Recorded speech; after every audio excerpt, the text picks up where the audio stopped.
Hello दोस्तों, मैं Rakesh Roshan learn tech to tech channel से। यार ये मेरा जावा का नेक्स्ट वीडियो है जिसमें आज हम लोग देखने वाले हैं कंसेप्ट ऑफ एरेज।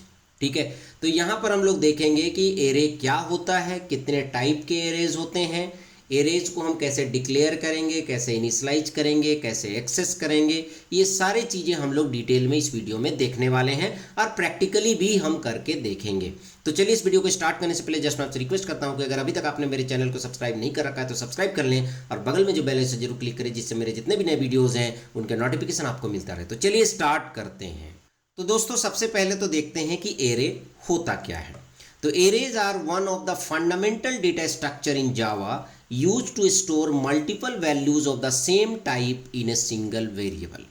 अगर एक ही वेरिएबल में एक ही टाइप के बहुत सारे वैल्यूज अगर आपको स्टोर करने हैं तो हम लोग एरे को यूज करते हैं। ठीक है, they are widely used for managing collections of data efficiently. यहाँ पर हम लोग डेटा को मैनेज करने के लिए एरे को यूज किया जाता है। जैसे अगर आप नॉर्मल वेरिएबल लिखते हैं इंट ए, तो इसमें आप एक ही वैल्यू को स्टोर कर सकते हैं, जबकि एरे में नाम एक ही होगा पर उसमें हम बहुत सारे वैल्यू को स्टोर करेंगे। तो इसको हम लोग आगे कंसेप्ट में देखेंगे।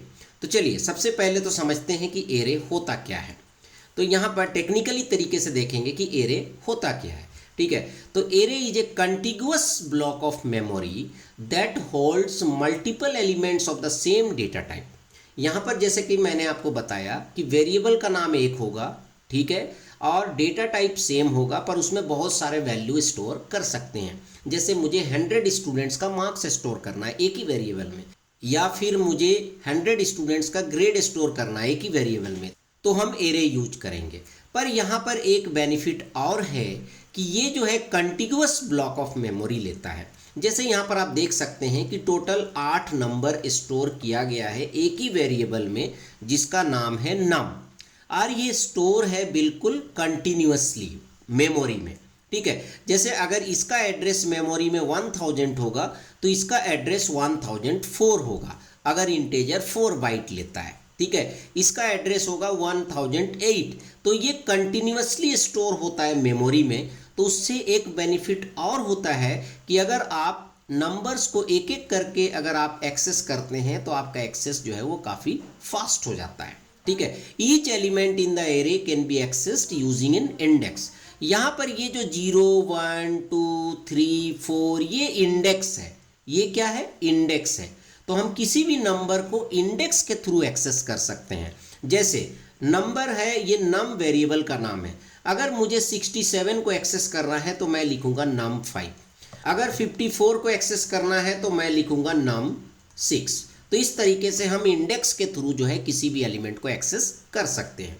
अब इसके आगे हम लोग जो है प्रैक्टिकली देखेंगे कैसे कर सकते हैं। ठीक है, पर उससे पहले हम लोग देख लेते हैं फीचर्स क्या है एरे का।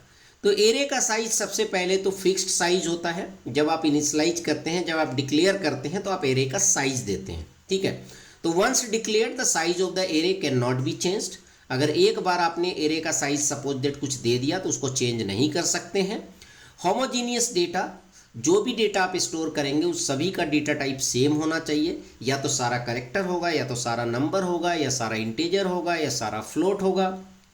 ठीक है, इंडेक्स्ड एक्सेस, आप किसी भी एरे के एलिमेंट को इंडेक्स के थ्रू ही एक्सेस कर सकते हैं और मेमोरी में ये कंटिग्यूअसली स्टोर होता है। कंटिग्यूअस का मतलब होता है एक के बाद एक। ठीक है, चलिए सबसे पहले अब हम लोग देखते हैं कि ठीक है, ये तो एरे के कंसेप्ट को हम लोगों ने समझ लिया। अब देखते हैं कि एरे को डिक्लेयर कैसे करेंगे। तो यहाँ पर एरे को डिक्लेयर करने का सिंटैक्स है डेटा टाइप, यहाँ पर box bracket open close array name. तो यहाँ पर नॉर्मल वेरिएबल हम लोग डिक्लेयर करते हैं ऐसे, पर एरे वेरिएबल डिक्लेयर करेंगे तो यहाँ बॉक्स लगा देंगे और ये वेरिएबल का नाम लिख देंगे। Okay, generally in C language में हम क्या लिखते हैं? इंट नम, वहाँ पर हम ब्रैकेट यहाँ लगाते हैं, पर जावा में यहाँ पर हम लगाएंगे। ठीक है, जैसे यहाँ पर आप देखिए, यहाँ पर एक नंबर एरे डिक्लेयर किया गया है जो इंटीजर टाइप का है, और एक नेम्स एरे डिक्लेयर किया गया है जो स्ट्रिंग टाइप का है। अब बात आती है कि इनिशियलाइज कैसे करेंगे। जैसे नॉर्मल वेरिएबल है तो हम यहाँ पर लिख देते हैं इंट a इक्वल टू 10, है ना, या फिर नेक्स्ट लाइन में लिख देते हैं इक्वल टू 10। तो एरे होगा तो उसको कैसे इनिशियलाइज करेंगे? ठीक है। तो यहाँ पर जब हम एरे को इनिशियलाइज करते हैं तो दो तरीका होता है, at the time of declaration या फिर अलग से। जैसे आप देखते होंगे, आप कभी इनिशियलाइज करते हैं तो आप लिखते हैं इंट ए, बाद में लिखते हैं इक्वल टू 10, पर कभी कभी हम लोग क्या करते हैं, एक ही लाइन में दोनों लिख देते हैं। तो एरे के साथ भी वही है। तो अगर एक ही लाइन में आपको लिखना है, मतलब at the time of declaration लिखना है, तो आप लिखेंगे data type, box bracket open close, variable का नाम मतलब एरे का नाम, और उसके बाद आप वैल्यूज डालेंगे करली ब्रैकेट डाल के। यहाँ पर ध्यान दीजिएगा, ये करली ब्रैकेट है, ठीक है। तो इस तरह से क्या हो गया, आपका नंबर एक एरे बन गया, ठीक है, जिसमें आपके 5 वैल्यूज हैं, 10, 20, 30, 40 और 50, और इसका इंडेक्स हो गया 0, 1, 2, 3, 4। तो इस तरह से आप इनिशियलाइज कर सकते हैं। दूसरा तरीका है using the new keyword. New keyword का जरूरत तब पड़ता है जब डिक्लेरेशन के समय आप एरे का साइज देते हैं और इनिशियलाइज आप बाद में करते हैं। जैसे int bracket open close, array का नाम इक्वल टू न्यू, फिर हम इंट लिखेंगे डेटा टाइप का नाम और ब्रैकेट में उसका साइज लिखेंगे। तो ये तरीका हो गया यूजिंग द न्यू कीवर्ड। तो यहाँ पर आपका एरे बन गया नंबर्स जिसका साइज 5 है। अब वहाँ पर एक एक करके आप वैल्यू डाल सकते हैं, ठीक है। तो ये दो तरीका है एरे को इनिशियलाइज करने का, ठीक है। अब यहाँ पर हम देखते हैं कि एरे को हम एक्सेस कैसे करेंगे। एरे को एक्सेस कैसे करेंगे, हालांकि पहले भी मैंने अब बता दिया है। एरे को उसके इंडेक्स एक्सेस करेंगे। जैसे यहाँ पर हम नंबर्स 0 लिख रहे हैं, तो ये क्या प्रिंट करेगा, 10, क्योंकि 0 पोजीशन में 10 है। यहाँ पर हम नंबर्स 2 लिख रहे हैं, तो ये क्या प्रिंट करेगा, 30, क्योंकि सेकेंड पोजीशन इंडेक्स में 30 है, क्योंकि ये 10, 20, 30 स्टोर है। 10, 20, 30, 40 और 50, इसका इंडेक्स क्या है, 0, 1, 2, 3, 4। तो 0 इंडेक्स में क्या है, 10 है, 2 इंडेक्स में क्या है, 3 है, ठीक है, 30 है, सॉरी। तो ये प्रिंट हो रहा है। तो इस तरीके से हम एक्सेस करेंगे एरे एलिमेंट को। अब हम लोग जो है बहुत इंपॉर्टेंट चीज़ में जा रहे हैं कि एरे का टाइप क्या होता है। तो एरे दो तरीके के होते हैं, सिंगल डायमेंशनल, मल्टी डायमेंशनल। किसी किसी बुक में आपको 3 टाइप्स भी लगेंगे, single dimensional, 2 dimensional, then multi dimensional. पर यहाँ पर हमने डायरेक्ट सिंगल डायमेंशनल लिखा है और मल्टी डायमेंशनल। तो सिंगल डायमेंशनल एरे क्या होता है, जब आपका इंडेक्स एक ही हो, है ना। Single dimensional array stores data in a linear form, सीधा सीधी लीनियरली स्टोर है ना, 0, 1, 2, 3, 4, 5, 6, 7 और उसके अंदर वैल्यूज है, ठीक है। तो ये हो गया one single dimensional. Single dimensional में आपका जो बॉक्स ब्रैकेट होता है वो एक ही होता है। जैसे यहाँ पर आप देख सकते हैं, ये डिनोट कर रहा है ये सिंगल डायमेंशनल है, क्योंकि यहाँ बॉक्स ब्रैकेट एक ही है। अगर 2 डायमेंशनल होगा तो 2 बॉक्स ब्रैकेट होगा, अगर 3 डायमेंशनल होगा तो 3 बॉक्स ब्रैकेट होगा, ठीक है। नंबर्स इसमें 5, 10, 15, 20 है, तो इसका मतलब साइज केवल इसका 4 है, 5, 10, 15, 20, 0, 1, 2, 3, ठीक है। अब यहाँ पर देखिए int i equal to 0, i less than numbers dot length. तो यहाँ देखिए जो एरे होता है ना, उसका एक जो है कीवर्ड होता है लेंथ। अगर आप डॉट लेंथ लिखते हैं तो ये एरे का लेंथ बताता, तो इसका लेंथ कितना है, टोटल 4 है, तो यहाँ पर 4 आ जाएगा। तो ये लूप चलेगा 0 से लेके i लेस देन 4 तक, मतलब 0 से लेके 3 तक, 0 से लेके 3 तक। तो हर बारी ये एलिमेंट एट इंडेक्स i, तो फर्स्ट टाइम i का वैल्यू 0 है, तो 0 पोजीशन में क्या डिस्प्ले होगा, 5, फिर 1 पोजीशन में 10, 2 पोजीशन में 15, 3 पोजीशन में 20। तो इस तरीके से ये डिस्प्ले होगा। तो आप यहाँ पर अगर हो सकता है आउटपुट मैंने दिखाया हो तो आप देख सकते हैं, यहाँ आउटपुट दिख भी रहा है, ठीक है। 0 में 5, 10, 15, 20, ठीक है। तो ये हो गया वन डायमेंशनल एरे, या फिर आप इसको सिंगल डायमेंशनल एरे भी बोल सकते हैं। अब आते हैं मल्टी डायमेंशनल एरे में। तो मल्टी डायमेंशनल, जिससे नाम से ही पता चल रहा है कि मल्टीपल डायमेंशनल, तो यहाँ पर रोज कॉलम्स होंगे, ठीक है, अगर 2 डायमेंशनल है। तो जैसे यहाँ टेबल है, तो टेबल जो है वो बेस्ट एग्जाम्पल होता है मल्टी डायमेंशनल का, जिसमें रोज और कॉलम दोनों होते हैं। जैसे यहाँ पर देख सकते हैं 0, 1, 2 और यहाँ 0, 1, 2। तो ये 0, 1, 2 रिप्रेजेंट करता है रो को और ये रिप्रेजेंट करता है कॉलम को, ओके। तो सपोज दैट 23 को एक्सेस करना है, तो मैं क्या लिखूंगा, 1, 1, ठीक है। तो सपोज दैट एरे का नाम मान लीजिए नम है, तो आई विल राइट नम 1, 1। इसका मतलब 1 में ये है और इधर भी 1 में ये है। अगर मैं लिखूंगा 1, 2, तो यहाँ पर 1 में ये लाइन है, 2 में ये है तो 90, तो ये डिस्प्ले करेगा 90, ठीक है, ये डिस्प्ले करेगा 23। तो इसी को बोला जाता है मल्टी डायमेंशनल एरे, ठीक है। 3 डायमेंशनल भी हो सकता है, ठीक है, पर मैंने यहाँ 2 डायमेंशनल तक लिया है। तो आप कैसे इसको डिक्लेयर करेंगे, तो यहाँ पर मैंने आपको बताया था सिंगल डायमेंशनल में हम एक बॉक्स ब्रैकेट लेते हैं, यहाँ पर 2 लेंगे, एरे का नाम न्यू, फिर डेटा टाइप लिखेंगे, फिर कितने नंबर ऑफ रो है और कितने नंबर ऑफ कॉलम है, ठीक है।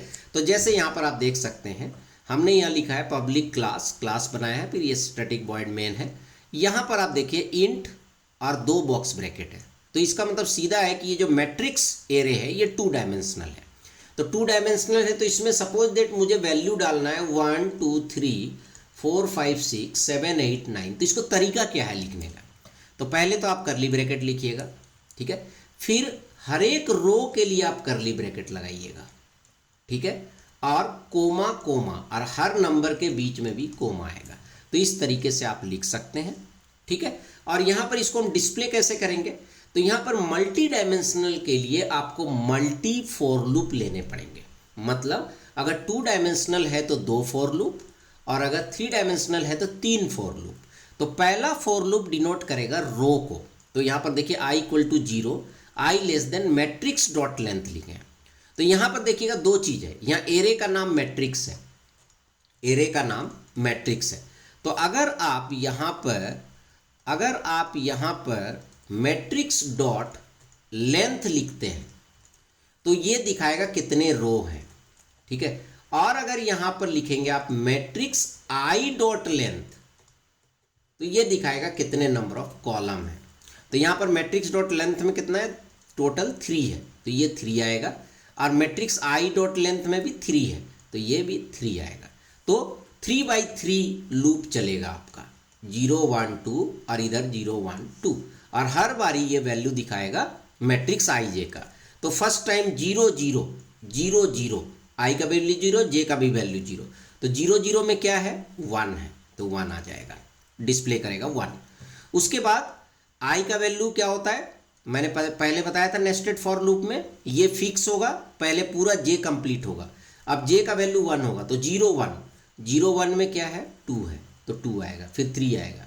उसके बाद जे = 0 से लेकर 2 ओवर हो गया, ठीक है। अब फिर आई का वैल्यू 1 होगा, तो अब फिर आप यहाँ आएंगे, फिर 4 5 6 7 8 9 इस तरीके से डिस्प्ले होगा, ठीक है। तो ये जो है 2 डायमेंशनल का काम करने का तरीका है, और यहाँ पर आउटपुट आप देख सकते हैं, ठीक है। फॉर ईच लूप जो है वो ऑलरेडी हम लोग इससे पहले वाले में किए थे। जैसे कोई एरे है, अगर इस एरे के वैल्यू को डायरेक्ट डिस्प्ले करना है फॉर लूप से, तो हम लिखेंगे इंट कोई भी वेरिएबल का नाम, ये एरे का नाम, और यहाँ पर ब्रैकेट में println में नम लिख देंगे। तो पहली बार ये 100 प्रिंट करेगा, दूसरी बार 200, तीसरी बार 300, चौथी बार 400। अब मतलब अपने आप एरे से वैल्यू को लेता जाएगा, ठीक है। यहाँ पर कोई i ++, i <= 4 ये सब लिखने की जरूरत नहीं है, ठीक है। तो ये हो गया इन्हांस्ड फॉर लूप। तो अब आपको समझ में आ गया। तो यहाँ तक हमने क्या क्या कवर किया, चलिए देख लेते हैं। व्हाट इज एरे, फीचर्स हमने देखा, कैसे हम डिक्लेयर करेंगे, कैसे इनिशियलाइज करेंगे, ठीक है। उसके बाद हमने देखा कैसे हम एरे एलिमेंट को एक्सेस करेंगे। फिर हमने देखा टाइप ऑफ एरेज क्या है, ठीक है, तो सिंगल डायमेंशनल, मल्टी डायमेंशनल, है ना। फिर हमने देखा कि फॉर ईच लूप को कैसे यूज करते हैं। अब यहाँ एरे जो है ना वो जावा में बहुत पावरफुल है। इसके कुछ इंपॉर्टेंट ऑपरेशंस हैं जो कि आप डायरेक्टली यूज कर सकते हैं। जैसे अगर आपको एरे का लेंथ देखना है, इससे पहले मैंने डिस्कस भी किया, तो आप एरे का नाम डॉट लेंथ लिखेंगे तो एरे का लेंथ शो करेगा। जैसे यहाँ पर 3 एलिमेंट है तो 3 शो करेगा। ये तो सिंपल तरीका हो गया। उसके बाद सपोज दैट किसी एरे को सॉर्ट करना है, तो ये भी बड़ा आसान है। उसके लिए आपको java.util.arrays जो है वो इंपोर्ट करना पड़ेगा, और इसके लिए यहाँ पर मेथड है सॉर्ट। तो कैसे करेंगे चलिए देखते हैं। क्लास बनाया पब्लिक वॉइड मेन, ये आपने नंबर लिया, ये अनसॉर्टेड ऑर्डर में है, आप देख सकते हैं अनसॉर्टेड ऑर्डर में। तो इसको सॉर्ट करने के लिए क्या लिखेंगे, एरेज, ठीक है, डॉट सॉर्ट, और ब्रैकेट में ये एरे का नाम, ठीक है। तो अपने आप ये सॉर्ट हो जाएगा, ठीक है। पर जब ये सॉर्टेड एरे आएगा वो आप डिस्प्ले कर सकते हैं एरे डॉट टू स्ट्रिंग और नंबर्स। तो ये इसको मैंने 2 स्ट्रिंग में इसलिए चेंज किया ताकि एक ही बार में सारा नंबर डिस्प्ले हो जाए, ठीक है। तो यहाँ पर 10 20 30 40 हो गया। इसको मैं आपको जो है रन करके भी दिखाऊंगा। उसके बाद है searching element. Generally C language या C++ में हम क्या करते हैं, बाइनरी सर्च, लीनियर सर्च का प्रोग्राम लिखते हैं। पर जावा में जो है अगर आप इंपोर्ट करते हैं एरे पैकेज को तो ऑटोमेटिकली आप बाइनरी सर्च लिख सकते हैं। मतलब केवल आपको बाइनरी सर्च मेथड यूज करना है, अपने आप ये सर्च करेगा। जैसे इंपोर्ट java.util.arrays, तो उसके लिए यहाँ पर बाइनरी सर्च मेथड है। क्या है? Binary search method. तो यहाँ पर आप देख सकते हैं एरे है, सपोज दैट इस एरे में मुझे कुछ सर्च करना है, ठीक है। तो यहाँ पर मान लीजिए मुझे लिखना है array.binary सर्च, मुझे सर्च करना है। क्या सर्च करना है? नंबर, जो एरे है, जो एरे का नाम है नंबर्स, इसके अंदर मुझे 30 सर्च करना है। तो I will write arrays.binary search numbers comma 30, ठीक है। तो यहाँ पर वो इंडेक्स आ जाएगा, 30 का इंडेक्स आ जाएगा। तो अगर इंडेक्स ग्रेटर देन 0 है, इक्वल टू 0 है, तो इसका मतलब वो सर्च में मिल गया है ना। तो उसका लोकेशन आ जाएगा, element found at index this. But suppose that उसका इंडेक्स 0 या 0 से ऊपर नहीं है, पॉजिटिव नहीं है, तो इसका मतलब वो एलिमेंट नहीं मिला। तो इस तरीके से आप बाइनरी सर्च भी कर सकते हैं। तो यहाँ पर आपने देखा, ये तो कुछ ऑपरेशन हमने आपको बताया, बहुत सारे ऑपरेशंस होते हैं, ठीक है। अब देखते हैं कि एरे का एडवांटेज क्या है। तो पहला तो है easy to access element using an index, efficient for storing multiple values of the same time, ठीक है। बहुत आसान तरीके से आप जो है मल्टीपल वैल्यूज को स्टोर कर सकते हैं एक ही वेरिएबल में। और reduce the need for multiple variable, आपको मल्टीपल वेरिएबल्स का ज़रूरत नहीं पड़ता है, ठीक है। तो अब यहाँ पर मैं क्या करता हूँ, एक एक करके जो है पूरे प्रोग्राम को रन करके आपको दिखाऊंगा, ठीक है, कैसे ये वर्क कर रहा है। तो मैं ये सब हटा देता हूँ, है ना। मैं लिखने में, प्रोग्राम लिखने में बहुत ज़्यादा टाइम नहीं लगाऊंगा, तो इन्हीं प्रोग्राम्स को मैं आपको करके दिखाऊंगा, ठीक है। तो मैं यहाँ पर यहाँ से यहाँ तक कॉपी कर लेता हूँ, ये आ गया। मैं सबसे पहले आपको 1 डायमेंशनल एरे दिखाता हूँ। तो यहाँ पर देखिए नंबर हमने ले लिया 5, 10, 15, 20। यहाँ पर i = 0, नंबर्स डॉट लेंथ, ठीक है। और एलिमेंट्स हम लोग हर एक एलिमेंट्स का इंडेक्स को दिखाएंगे। तो यहाँ पर आप देख सकते हैं, मैंने यहाँ पर इसे रन किया, प्रोसीड, कुछ एरर है, आई थॉट स्कैनर हम यूज़ नहीं कर रहे हैं, तो इसलिए इसको हटा देते हैं, इसलिए भी एरर आ रहा है, ठीक है। और यहाँ पर एक कर्ली ब्रैकेट कम है, ठीक है। तो फिर मैं इसे रन करता हूँ, तो आप देख सकते हैं index at 0, 5, index at 1, 10, index at 2, 15 और इंडेक्स एट 3, 20 आ रहा है। तो इस तरीके से आप जो है एरे को शो कर सकते हैं। तो हमने क्या किया, 4 int i = 0, i less than numbers dot length. तो नंबर का लेंथ कितना है, 4 है, तो ऑटोमेटिकली आ गया होगा यहाँ। तो ये 0 से लेकर 4 तक चलेगा, सारा एलिमेंट को ये डिस्प्ले करेगा। आप नीचे देख सकते हैं आउटपुट आया है, ठीक है। अब हम 2 डायमेंशनल को देखते हैं। तो सबसे पहले मैं इसे डिलीट कर देता हूँ, ये सारा कंटेंट जो भी मैंने लिखा है ना। अब मैं इसे कॉपी कर लेता हूँ प्रोग्राम को, ठीक है। ये मैंने कॉपी कर लिया, वहाँ पर जो भी चेंजेस करना होगा हम कर लेंगे, ठीक है। ये हमने कॉपी कर लिया। तो आप देख सकते हैं यहाँ पर हमने मैट्रिक्स ले लिया, ठीक है। और यहाँ पर हमने 2 फॉर लूप लगा के उसको हम डिस्प्ले कर रहे हैं, ठीक है। system.out.println मैट्रिक्स ij, यहाँ मैट्रिक्स डॉट लेंथ लिए, यहाँ पर मैट्रिक्स i डॉट लेंथ लिए, ठीक है। मतलब ये हर कॉलम का लेंथ के अकॉर्डिंग ये चलेगा, ठीक है। तो मैंने इसे सेव किया। अब मैं इसे रन करूँगा, तो आप देख सकते हैं 1 2 3 4 5 6 7 8 9 यहाँ पर आउटपुट आ रहा है, ठीक है।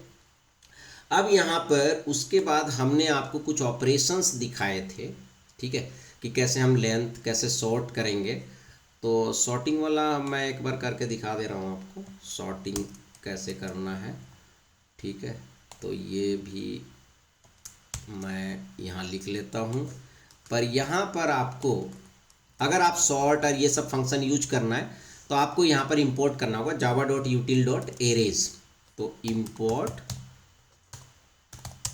java.util.arrays, इसका बेनिफिट आपको लेना पड़ेगा, ठीक है। तो आप देख सकते हैं ऑटोमेटिक एरर हट गया। तो यहाँ पर आप देखिएगा, मैं अगर रन करूँगा तो ये 40 10 30 20 है, पर ये सॉर्टेड ऑर्डर में आ जाएगा, ठीक है। 10 20 30 40 आ गया। सपोज दैट यहाँ पर हम कुछ चेंज भी करते हैं 80 या फिर और ले लेते हैं हम 67, 54 और उसके बाद फिर इसे रन करते हैं तो यहाँ पर भी आप देखेंगे ये ऑटोमेटिक सॉर्टेड ऑर्डर में आ गया। ठीक है, तो इसी तरीके से आप यहाँ पर सर्चिंग भी कर सकते हैं, इसी नंबर में सर्च कर सकते हैं। जैसे यहाँ से यहाँ तक हम कॉपी कर लेते हैं और यहाँ सर्चिंग का प्रोग्राम लिख देते हैं। ठीक है, इंडेक्स डॉट बाइनरी सर्च, तो यहाँ पर कोई एरर नहीं आ रहा है क्योंकि बाइनरी सर्च जो है वो एरेज के अंदर ही है। ठीक है, इसमें वार्निंग आ रहा है, स्कैनर मैं यूज़ नहीं कर रहा हूँ तो इसको हटा देता हूँ। ठीक है, अब यहाँ पर सपोज डेट मुझे सर्च करना है 67, है ना, array dot binary search number 67, पर यहाँ पर आप देखिएगा कि नंबर्स आपको ऑर्डर में देने पड़ेंगे अगर आप बाइनरी सर्च यूज कर रहे हैं तो। ठीक है, तो ये आपको ध्यान रखना है। तो ऑर्डर में देने के लिए हम क्या करेंगे, 10, 30, इसको 20 कर लेते हैं, 30 कर देते हैं, इसको 50, 67 ही रहने देते हैं, इसको 69 कर देते हैं। तो ये ऑर्डर में है। ठीक है, क्योंकि बाइनरी सर्च का पहला क्राइटेरिया होता है कि आपका जो डेटा है वो सॉर्टेड ऑर्डर में होना चाहिए। तो मैं यहाँ पर इसे रन करता हूँ तो देखिए लिखा है एलिमेंट फाउंड एट इंडेक्स 3, तो 0, 1, 2, 3, तो थर्ड इंडेक्स में आपका 67 आ रहा है। तो यहाँ पर देख सकते हैं आउटपुट आ रहा है एलिमेंट फाउंड एट इंडेक्स 3, मतलब 0, 1, 2, 3, तो थर्ड पोजीशन में आपका 67 है। तो हमने क्या किया, एक एरे लिया है। ठीक है, अब यहाँ पर हम लिखे इंट इंडेक्स, क्योंकि जब आप यूज करते हैं एरेज डॉट बाइनरी सर्च तो आपको लिखना क्या है, arrays dot binary search, bracket में यहाँ पर एरे का नाम और जो आपको सर्च करना है। जैसे मुझे यहाँ सर्च करना है 30, तो मैं 30 लिख दूंगा। ठीक है, अब ये इंडेक्स अगर ग्रेटर देन 0 है तो इसका मतलब ये एलिमेंट मिल गया है, तो ये उसका इंडेक्स दिखा देगा, और अगर नहीं है, ठीक है, तो ये दिखाएगा एलिमेंट नॉट फाउंड। तो मैं फिर से इसको रन करता हूँ तो आप देखेंगे एलिमेंट फाउंड एट इंडेक्स 2 दिखा रहा है क्योंकि 30 जो है वो सेकेंड पोजीशन में। अब सपोज दैट मैं लिखता हूँ 80 तो है ही नहीं यहाँ पर, है ना, 80 तो है ही नहीं, तो क्या होगा कि मैं अगर रन करूँगा तो लिखेगा एलिमेंट नॉट फाउंड, क्योंकि 80 आपके एरे में नहीं है। ठीक है, तो इस तरीके से आपने देखा कि कैसे हमने हर एक चीज़ को कवर किया एरे का। ठीक है, तो अगर इस वीडियो को बहुत ही अच्छे तरीके से अगर आप सुन लेंगे और थोड़ा जो भी मैं प्रैक्टिकली कर रहा हूँ उसको अगर आप प्रैक्टिस कर लेंगे तो एरे का कंसेप्ट आपका स्ट्रांग हो जाएगा। तो चलिए दोस्तों, आई होप कि आपको वीडियो पसंद आएगा, अच्छा लगा तो लाइक करें, शेयर करें, कमेंट करें, और अगर अभी तक आपने मेरे चैनल को सब्सक्राइब नहीं करा तो सब्सक्राइब कर ले और बगल में जो बेल है उसे जरूर क्लिक करें, जिससे मेरे जितने भी नए वीडियोज़ हैं उनका नोटिफिकेशन आपको मिलता रहे। Thank you and good bye.